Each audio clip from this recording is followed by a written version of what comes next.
ಉತ್ತರ ಕನ್ನಡ ಜಿಲ್ಲೆ. ಕನ್ನಡ ನಾಡಿನ ಕರಾವಳಿ, ಕನ್ನಡ ದೇವಿಯ ಪ್ರಭಾವಳಿ ಎಂಬ ಜನಪ್ರಿಯ ಚಿತ್ರಗೀತೆಯನ್ನು ನೆನಪಿಸುವ ಉತ್ತರ ಕನ್ನಡ ಜಿಲ್ಲೆ ಕರ್ನಾಟಕದ ಪ್ರಮುಖ ಕರಾವಳಿ ಜಿಲ್ಲೆಯಾಗಿದೆ. ಪ್ರಸ್ತುತ 12 ತಾಲೂಕುಗಳೊಂದಿಗೆ ಕರ್ನಾಟಕದ ಅತಿದೊಡ್ಡ ಜಿಲ್ಲೆ ಎಂಬ ಬಿರುದನ್ನು ಹೊಂದಿದೆ. ಉತ್ತರ ಕನ್ನಡವು ಅಂಕೋಲಾ, ಕುಮಟಾ, ಕಾರವಾರ, ಶಿರಸಿ, ಸಿದ್ದಾಪುರ, ಜೋಯಿಡಾ, ಮುಂಡಗೋಡ, ಹಳಿಯಾಳ, ದಾಂಡೇಲಿ, ಹೊನ್ನಾವರ, ಭಟ್ಕಳ ಮತ್ತು ಯಲ್ಲಾಪುರ ತಾಲೂಕುಗಳನ್ನು ಹೊಂದಿದೆ. ಕಾರವಾರ ಈ ಜಿಲ್ಲೆಯ ಜಿಲ್ಲಾ ಕೇಂದ್ರ. ಕುಮಟಾ ಮತ್ತು ಶಿರಸಿ ಜಿಲ್ಲೆಯ ಪ್ರಮುಖ ವಾಣಿಜ್ಯ ಕೇಂದ್ರಗಳಾಗಿವೆ.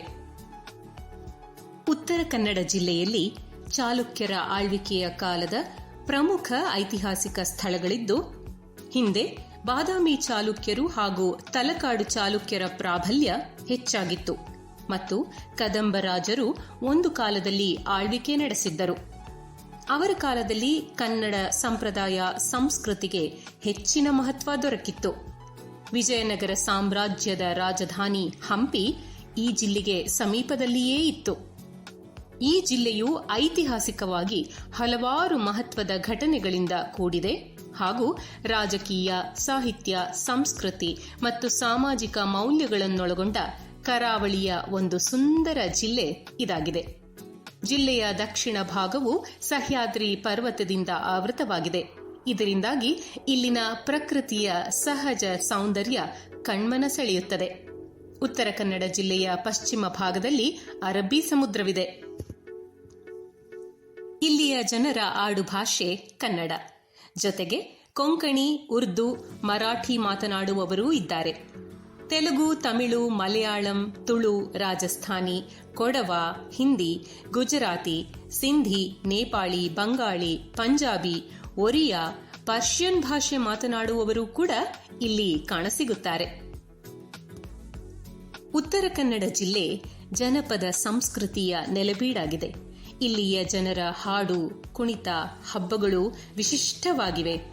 ಪುರಾತನ ಕಾಲದಿಂದಲೂ ಪ್ರಸಿದ್ಧಿ ಹೊಂದಿರುವ ಯಕ್ಷಗಾನ ಕಲೆ ಹಾಗೂ ತಾಳಮದ್ದಳೆ ಇಲ್ಲಿಯ ವೈಶಿಷ್ಟ್ಯ. ರಂಗಕಲೆಗಳಲ್ಲಿ ಯಕ್ಷಗಾನಕ್ಕೆ ವಿಶಿಷ್ಟ ಸ್ಥಾನ. ಜೊತೆಗೆ ಸುಗ್ಗಿ ಕುಣಿತ, ಗುಮಟೆಯ ಪಾಂಗ್, ದೋಣಿಯ ಹಾಡು, ಬೆಸ್ತರ ಪದ, ವಿಶೇಷವಾಗಿ ಜನಪದ ಗೀತೆಗಳ ಸಂಗ್ರಹ, ಸಿದ್ಧಿಯರ ಕುಣಿತ ಇಂತಹ ದೇಸೀಯ ಕಲೆಗಳು ಜಿಲ್ಲೆಯಲ್ಲಿ ಹಾಸುಹೊಕ್ಕಾಗಿವೆ, ನೋಡುಗರನ್ನು ರಂಜಿಸುತ್ತಾ ಬಂದಿವೆ. ಈಸ್ಟ್ ಇಂಡಿಯಾ ಕಂಪನಿ ಕಾರವಾರ ಬಂದರಿನಲ್ಲಿ ಯುದ್ಧದ ಹಡಗುಗಳನ್ನು ನಿರ್ಮಿಸಿದರು. ಜಿಲ್ಲೆಯಲ್ಲಿ ಪ್ರಾಚೀನ ಐತಿಹಾಸಿಕ ಸ್ಥಳಗಳು ಹೆಚ್ಚಾಗಿ ಕಂಡುಬರುತ್ತವೆ. ಇವುಗಳಲ್ಲಿ ಬಹುತೇಕ ಸ್ಥಳಗಳು ಹೊಯ್ಸಳ ಸಾಮ್ರಾಜ್ಯದ ಆಳ್ವಿಕೆಗಳ ಆವಾಸಗಳಾಗಿದ್ದು ಐತಿಹಾಸಿಕ ಮಹತ್ವ ಪಡೆದಿವೆ. ಉತ್ತರ ಕನ್ನಡ ಜಿಲ್ಲೆಯ ಕೆಲವು ಪ್ರಮುಖ ಪ್ರೇಕ್ಷಣೀಯ ಸ್ಥಳಗಳು ಹೀಗಿವೆ. ಸಿರ್ಸಿ ತಾಲೂಕಿನ ಬನವಾಸಿ ಪಟ್ಟಣವು ವರದಾ ನದಿಯ ಎಡದಂಡೆಯ ಮೇಲಿರುವ ಪಟ್ಟಣ. ಪ್ರಾಚೀನ ಕದಂಬರ ವೈಭವಯುತವಾದ ರಾಜಧಾನಿ ಇದಾಗಿತ್ತು.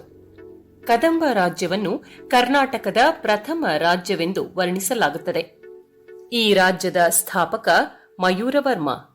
ಈತನ ರಾಜಧಾನಿ ಬನವಾಸಿ. ಕನ್ನಡದ ಆದಿಕವಿ ಪಂಪ ತನ್ನ ಕಾವ್ಯ ವಿಕ್ರಮಾರ್ಜುನ ವಿಜಯದಲ್ಲಿ ಬನವಾಸಿಯನ್ನು ವರ್ಣಿಸುತ್ತ ಆರಂಕುಶವಿಟ್ಟೊಡಂ ನೆನೆವುದೆನ್ನ ಮನಂ ಬನವಾಸಿ ದೇಶವಂ ಎಂದು ಹೇಳಿದ್ದಾನೆ. ಕವಿ ಚಾಮರಸ ಬರೆದ ಪ್ರಭುಲಿಂಗ ಲೀಲೆ ಕಾವ್ಯದ ರಂಗಸ್ಥಳವೇ ಬನವಾಸಿ. ಮಧುಕೇಶ್ವರ ದೇವಾಲಯವೇ ಬನವಾಸಿಯ ಅತ್ಯಂತ ಪ್ರೇಕ್ಷಣೀಯ ಹಾಗೂ ಐತಿಹಾಸಿಕ ಸ್ಥಳವಾಗಿದೆ. ಇದಲ್ಲದೆ ಸ್ವಾದಿ ಅರಸರು ಕಟ್ಟಿಸಿದ ಶಿಲಾಮಂಟಪ ವೈಶಿಷ್ಟ್ಯಪೂರ್ಣವಾಗಿದೆ. ಬನವಾಸಿಯ ಕೋಟೆ ಬಹಳ ಪುರಾತನವಾದದ್ದು. ಚಾಲುಕ್ಯ ಇಮ್ಮಡಿ ಪುಲಿಕೇಶಿಯ ಐಹೊಳೆ ಶಾಸನದಲ್ಲಿ ಈ ಕೋಟೆಯ ಪ್ರಸ್ತಾಪವಿದೆ. ಪಂಪ ವರ್ಣಿಸಿದ ಬನವಾಸಿಯ ನಿಸರ್ಗ ಸಿರಿ ತಕ್ಕ ಮಟ್ಟಿಗೆ ಉಳಿದುಕೊಂಡಿದೆ. ಪ್ರತಿ ವರ್ಷವೂ ಕರ್ನಾಟಕ ಸರ್ಕಾರ ಬನವಾಸಿಯಲ್ಲಿ ಕದಂಬೋತ್ಸವವನ್ನು ಆಚರಿಸುತ್ತದೆ. ಈ ಸಮಯದಲ್ಲಿ ಸಾಹಿತ್ಯ, ಸಂಗೀತ, ನೃತ್ಯ ಮೊದಲಾದ ಕಾರ್ಯಕ್ರಮಗಳು ಇಲ್ಲಿ ನಡೆಯುತ್ತವೆ. ಗೋಕರ್ಣ ಸಾಗರ ಕಿನಾರೆಯ ಬಳಿಯಲ್ಲಿರುವ ಪ್ರಮುಖ ಪ್ರೇಕ್ಷಣೀಯ ಸ್ಥಳ ಇದಾಗಿದೆ. ಇಲ್ಲಿ ಸುಂದರ ಸರೋವರ ಮತ್ತು ಗೋಕರ್ಣೇಶ್ವರ ದೇವಸ್ಥಾನ ಭೇಟಿ ನೀಡಲು ಯೋಗ್ಯವಾದ ಸ್ಥಳ.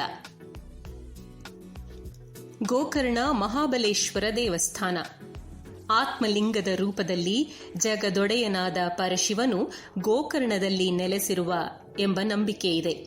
ಅರಬ್ಬಿ ಸಮುದ್ರದ ತಟದಲ್ಲಿಯೇ ಗೋಕರ್ಣ ಮಹಾಬಲೇಶ್ವರನ ದೇಗುಲವಿದೆ. ಇಲ್ಲಿಯ ಶ್ರೀ ಮಹಾಬಲೇಶ್ವರ ದೇವರನ್ನು ಸಾರ್ವಭೌಮನೆಂದು ಕರೆಯಲಾಗುತ್ತದೆ. ಶ್ರೀ ಆದಿಶಂಕರಾಚಾರ್ಯರು ತಮ್ಮ ತತ್ವ ಸಿದ್ಧಾಂತವನ್ನು, ಸುಜ್ಞಾನ ಸಂದೇಶವನ್ನು ದೇಶದಾದ್ಯಂತ ಸಾರಲು ಗೋಕರ್ಣ ಸ್ಥಳವನ್ನು ಕೇಂದ್ರವಾಗಿಟ್ಟುಕೊಂಡಿದ್ದರು ಎಂಬುದು ವಿಶೇಷ. ಕಾರವಾರ ಸಮುದ್ರ ತೀರ, ಇದನ್ನು ರವೀಂದ್ರನಾಥ್ ಟಾಗೂರ್ ಬೀಚ್ ಎಂದು ಕೂಡ ಕರೆಯುತ್ತಾರೆ. ಇಲ್ಲಿಗೆ ಟಾಗೂರರು ಭೇಟಿ ನೀಡಿದ್ದರಂತೆ. ತೀರದ ಸುತ್ತಲೂ ಸ್ವಚ್ಛ ಮತ್ತು ಪ್ರಶಾಂತ ವಾತಾವರಣ ಮನಸ್ಸನ್ನು ಶಾಂತಗೊಳಿಸುತ್ತದೆ. ಕಡಲ ತೀರದ ಬಳಿ ಯುದ್ಧಕ್ಕೆ ಸಂಬಂಧಪಟ್ಟ ವಸ್ತು ಸಂಗ್ರಹಾಲಯವನ್ನು ಕೂಡ ವೀಕ್ಷಿಸಬಹುದಾಗಿದೆ. ಮುರುಡೇಶ್ವರ ಸಮುದ್ರ ತೀರದಲ್ಲಿರುವ ಪ್ರಮುಖ ಪ್ರೇಕ್ಷಣೀಯ ಸ್ಥಳಗಳಲ್ಲಿ ಇದೂ ಒಂದು.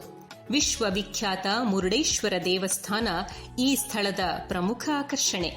ಇಲ್ಲಿ ವಿಶ್ವದ 2ನೇ ಅತಿದೊಡ್ಡ ಶಿವನ ಮೂರ್ತಿಯೂ ಸಹ ಇದೆ. 123 ಅಡಿ ಎತ್ತರದ ಶಿವನ ಮೂರ್ತಿಯು ನೋಡುವುದಕ್ಕೆ ಅಷ್ಟೇ ಆಕರ್ಷಕವಾಗಿದೆ. ಇದೊಂದು ಪುಣ್ಯ ಸ್ಥಳವಾಗಿದ್ದು ಪ್ರವಾಸಿಗರನ್ನು ಕೈಬೀಸಿ ಕರೆಯುತ್ತದೆ. ದಾಂಡೇಲಿಯ ವನ್ಯಜೀವಿ ಧಾಮ ಕಾಳಿ ನದಿಯ ದಡದಲ್ಲಿರುವ ಉತ್ತರ ಕನ್ನಡ ಜಿಲ್ಲೆಯ ಸಮೃದ್ಧ ಅರಣ್ಯ ಪ್ರದೇಶವನ್ನು ಈ ವನ್ಯಜೀವಿ ಧಾಮ ಆವರಿಸಿದೆ. ದಾಂಡೇಲಿಯ ವನ್ಯಜೀವಿ ಧಾಮವು ವಿವಿಧ ಪ್ರಾಣಿ ಮತ್ತು ಪಕ್ಷಿ ಸಂಕುಲಗಳಿಂದ ಕೂಡಿದೆ. ಇದು ಕರ್ನಾಟಕದ 2ನೇ ಅತಿದೊಡ್ಡ ವನ್ಯಜೀವಿ ಧಾಮವಾಗಿದೆ. ಸಮೀಪದಲ್ಲಿರುವ ಅಣಶಿ ರಾಷ್ಟ್ರೀಯ ಉದ್ಯಾನವನವನ್ನು ಒಳಗೊಂಡು ದಾಂಡೇಲಿಯಲ್ಲಿ ಸರಿಸುಮಾರು 40 ಹುಲಿಗಳು ವಾಸಿಸುತ್ತಿವೆ. ಯಾಣ ಉತ್ತರ ಕನ್ನಡ ಜಿಲ್ಲೆಯ ಕುಮಟಾ ತಾಲೂಕಿನಲ್ಲಿರುವ ಯಾಣವು ಕಾಡಿನ ಮಧ್ಯೆ ಇರುವ ಪ್ರಸಿದ್ಧ ಪ್ರವಾಸಿ ತಾಣ. ಇದು ಸಹ್ಯಾದ್ರಿ ಬೆಟ್ಟಗಳ ಸಾಲಿನ ಪಶ್ಚಿಮ ಘಟ್ಟದಲ್ಲಿದೆ. ಈ ಶಿಲಾ ಪರ್ವತವನ್ನು ವೀಕ್ಷಿಸಲು ಸಮೀಪದ ರಸ್ತೆಯಿಂದ 1/2 ಕಿಲೋಮೀಟರ್ ದೂರದ ಕಾಡಿನಲ್ಲಿ ಕ್ರಮಿಸಬೇಕು. ಭೈರವೇಶ್ವರನ ಶಿಖರ ಮತ್ತು ಮೋಹಿನಿ ಶಿಖರ ಎಂಬ ಬೃಹತ್ ಪರ್ವತ ಶೃಂಗಗಳಿಂದ ಯಾಣವು ಪ್ರಸಿದ್ಧಿಯನ್ನು ಪಡೆದಿದೆ. ಈ 2 ಬೃಹತ್ ಶಿಲಾ ಬಂಡೆಗಳು ಕಡುಗಪ್ಪು ಬಣ್ಣದ ಸುಣ್ಣದ ಹರಳಿನಿಂದ ನಿರ್ಮಿತವಾಗಿವೆ. ಮಿರ್ಜಾನ್ ಕೋಟೆ ಕುಮಟಾ ಮಿರ್ಜಾನ್ ಕೋಟೆಯು ತನ್ನ ಅದ್ಭುತವಾದ ನಿರ್ಮಾಣ ಕೌಶಲ್ಯಕ್ಕೆ ಹೆಸರಾಗಿದೆ. ಇದನ್ನು ನಿರ್ಮಿಸಲು ಸ್ಥಳೀಯವಾಗಿ ದೊರೆಯುವ ಕೆಂಪು ಕಲ್ಲು ಲ್ಯಾಟ್ರೈಟ್ಗಳನ್ನು ಬಳಸಲಾಗಿದೆ. ಜೇನುಕಲ್ಲುಗುಡ್ಡ ಯಲ್ಲಾಪುರ ಜೇನುಕಲ್ಲುಗುಡ್ಡವು ಕರ್ನಾಟಕದ ಉತ್ತರ ಕನ್ನಡ ಜಿಲ್ಲೆಯ ಮಾಗೋಡು ಗ್ರಾಮದಲ್ಲಿ ನೆಲೆಗೊಂಡಿರುವ ಒಂದು ಪ್ರೇಕ್ಷಣೀಯ ಸ್ಥಳ. ಜೇನುಕಲ್ಲುಗುಡ್ಡದಿಂದ ಕಣಿವೆಯ ಪಶ್ಚಿಮ ಘಟ್ಟಗಳ ಸಾಲು, ರಮ್ಯ ರಮಣೀಯ ನಿಸರ್ಗದ ವಿಹಂಗಮ ದರ್ಶನ ಪ್ರಾಪ್ತಿಯಾಗುವುದು. ಇಲ್ಲಿಗೆ ಸೂರ್ಯಾಸ್ತದ ಸಮಯದಲ್ಲಿ ಭೇಟಿ ನೀಡಲು ಪ್ರವಾಸಿಗರ ದಂಡೇ ಬರುತ್ತದೆ. ಭಟ್ಕಳ ಲೈಟ್ ಹೌಸ್ ಬೆಟ್ಟದ ತುದಿಯಲ್ಲಿನ ಕೋಟೆಯ ಅವಶೇಷಗಳ ಮೇಲೆ ಭಟ್ಕಳ ಲೈಟ್ ಹೌಸ್ ಇದೆ. ಒಂದು ಕಾಂಕ್ರೀಟ್ ರಸ್ತೆ ಲೈಟ್ ಹೌಸ್ಗೆ ದಾರಿ ಮಾಡಿಕೊಡುತ್ತದೆ. ಉತ್ತರ ಕನ್ನಡ ಪ್ರದೇಶದಲ್ಲಿರುವ ಪ್ರಸಿದ್ಧ ಮುರುಡೇಶ್ವರ ದೇವಸ್ಥಾನದ ಹತ್ತಿರ ಇರುವ ಭಟ್ಕಳ ಬೀಚ್ ಅತ್ಯಂತ ಸುಂದರ ಬೀಚ್ ಆಗಿದೆ. ಭಟ್ಕಳ ಬೀಚ್ ಬಳಿ ಹಲವು ಐತಿಹಾಸಿಕ ಮತ್ತು ಪ್ರಮುಖವಾದ ದೇವಾಲಯಗಳು ಇರುವುದರಿಂದ ಇದು ದೇಶಾದ್ಯಂತ ಪ್ರವಾಸಿಗರನ್ನು ಆಕರ್ಷಿಸುತ್ತದೆ ಮತ್ತು ಮುಖ್ಯವಾಗಿ ತೀರ್ಥಯಾತ್ರೆಗಾಗಿ ಬರುವ ಭಕ್ತರು ಭಟ್ಕಳದ ಕಡಲ ತೀರದಲ್ಲಿ ಬಂದು ಕಾಲ ಕಳೆಯುತ್ತಾರೆ. ಶರಾವತಿ ಕಾಂಡ್ಲಾ ಮ್ಯಾಂಗ್ರೋವ್ ಬೋರ್ಡ್ ವಾಕ್ ಪ್ರಕೃತಿಯ ಸೌಂದರ್ಯವನ್ನು ಆಸ್ವಾದಿಸಲು ನೀವು ಶರಾವತಿ ಕಾಂಡ್ಲಾ ಮ್ಯಾಂಗ್ರೋವ್ ಬೋರ್ಡ್ ವಾಕ್ಗೆ ಖಂಡಿತ ಭೇಟಿ ನೀಡಬೇಕು. ಎತ್ತ ನೋಡಿದರೂ ಸಸ್ಯ ಕಾಶಿ ಕಣ್ಣಿಗೆ ಬೀಳುತ್ತದೆ. ಶರಾವತಿ ಕಾಂಡ್ಲಾ ಕಾಲುದಾರಿಯು ಚೆನ್ನಾಗಿ ಸುಸಜ್ಜಿತವಾದ ಮರದ ಕಾಲುದಾರಿಯಾಗಿದ್ದು, ಮ್ಯಾಂಗ್ರೋವ್ ಕಾಡು ಮತ್ತು ಶರಾವತಿ ನದಿಯ ಮಧ್ಯದಲ್ಲಿ ಪ್ರವಾಸಿಗರನ್ನು ಕರೆದೊಯ್ಯುತ್ತದೆ. ಪ್ರಕೃತಿ ನಡಿಗೆ, ದೋಣಿ ವಿಹಾರ ಮಾಡಲು ಇದು ಪರಿಪೂರ್ಣ ಸ್ಥಳವಾಗಿದೆ. ಇಡಗುಂಜಿ ಗಣೇಶ ದೇವಸ್ಥಾನ ಹೊನ್ನಾವರ ತಾಲೂಕಿನ ಇಡಗುಂಜಿ ಗಣೇಶ ಬಹಳ ಪ್ರಸಿದ್ಧಿ. ವಿಘ್ನಗಳನ್ನು ಪರಿಹರಿಸುತ್ತಾ ಹೊನ್ನಾವರದಲ್ಲಿರುವ ಈ ಶಕ್ತಿ ಗಣಪತಿಯ ಆಲಯವು 1500 ವರ್ಷಗಳ ಇತಿಹಾಸವನ್ನು ಹೊಂದಿರುವ ಪುರಾತನ ದೇವಾಲಯವಾಗಿದೆ. ಸುಂದರವಾದ ಗಣಪತಿಯ ಪ್ರತಿಮೆಯನ್ನು ನಾವಿಲ್ಲಿ ಕಾಣಬಹುದು. ಜೋಯಿಡಾದಲ್ಲಿ ಉಳವಿ ದೇವಾಲಯ, ಸಿಂಥೇರಿ ರಾಕ್ಸ್, ಡಿಗ್ಗಿ, ಅಣಶಿ ಅಭಯಾರಣ್ಯ ಮೊದಲಾದ ಪ್ರವಾಸಿ ಸ್ಥಳಗಳಿವೆ. ಈ ಪ್ರದೇಶದಲ್ಲಿ ಅಪರೂಪದ ಹಲವು ಪ್ರಾಣಿ ಪಕ್ಷಿಗಳನ್ನು ನಾವು ಕಾಣಬಹುದು. ವಿಭೂತಿ ಜಲಪಾತವು ಅಂಕೋಲಾ ತಾಲೂಕಿನ ಅಚವೆ ಗ್ರಾಮ ಪಂಚಾಯಿತಿ ವ್ಯಾಪ್ತಿಯಲ್ಲಿ ಬರುತ್ತದೆ. ಈ ಜಲಪಾತದಲ್ಲಿನ ನೀರು ಯಾಣದ ಬಿಳಿ ಸುಣ್ಣದ ಕಲ್ಲುಗಳಿಂದ ಬರುತ್ತದೆ. ಆದ್ದರಿಂದ ಈ ಜಲಪಾತವನ್ನು ವಿಭೂತಿ ಜಲಪಾತ ಎಂದೇ ಕರೆಯುತ್ತಾರೆ. ಶರಾವತಿ ಹಿನ್ನೀರು, ಹೊನ್ನಾವರ. ಇದು ಸಂಪೂರ್ಣವಾಗಿ ಗುಪ್ತರತ್ನವಾಗಿದೆ. ಪ್ರವಾಸಿಗರಿಗೆ ಅದ್ಭುತ ಅನುಭವವನ್ನು ನೀಡುತ್ತದೆ. ಹಸಿರು ಮ್ಯಾಂಗ್ರೋವ್ ಅರಣ್ಯ, ಸುಂದರವಾದ ಸೂರ್ಯಾಸ್ತಮಾನದ ದೃಶ್ಯವನ್ನು ಕಣ್ತುಂಬಿಕೊಳ್ಳಲು ಇದು ಉತ್ತಮ ಸ್ಥಳವಾಗಿದೆ. ಉತ್ತರ ಕನ್ನಡ ಜಿಲ್ಲೆಯ ಇನ್ನೂ ಹಲವಾರು ಸುಂದರ ಪ್ರೇಕ್ಷಣೀಯ ಸ್ಥಳಗಳನ್ನು ನೆನಪಿಸಿಕೊಳ್ಳುವುದಾದರೆ ಕುರುಮಡಗ ದ್ವೀಪ, ಆಯಿಸ್ಟರ್ ರಾಕ್ ದ್ವೀಪಗಳನ್ನು ಆನಂದಿಸಬಹುದು. ಉತ್ತರ ಕನ್ನಡ ಜಿಲ್ಲೆಯು ಹಲವು ನದಿಗಳ ಹಾಗೂ ಜಲಪಾತಗಳ ನೆಲೆಬೀಡು. ಇಲ್ಲಿ ಕಾಳಿ, ಗಂಗಾವಳಿ, ಅಘನಾಶಿನಿ, ಶರಾವತಿ ಪ್ರಮುಖ ನದಿಗಳಾಗಿದ್ದರೆ ವೆಂಕಟಾಪುರ ಮತ್ತು ವರದಾ ನದಿಗಳು ಹರಿಯುತ್ತವೆ.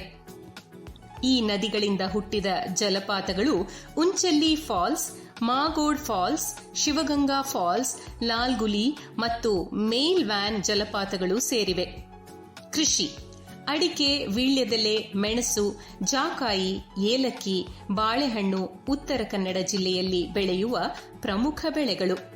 ಅಂಕೋಲಾವನ್ನು ಕರ್ನಾಟಕದ ಬಾರ್ಡೋಲಿ ಎಂದು ಸಹ ಕರೆಯುವುದುಂಟು. ಚುಟುಕು ಬ್ರಹ್ಮ ಎಂದೇ ಖ್ಯಾತಿ ಪಡೆದಿರುವ ದಿನಕರ ದೇಸಾಯಿಯವರ ತವರೂರಿದು. ಅಂಕೋಲಾ ಬಂಡಿ ಹಬ್ಬ ನಾಡಿನಾದ್ಯಂತ ಖ್ಯಾತಿ ಪಡೆದಿದೆ.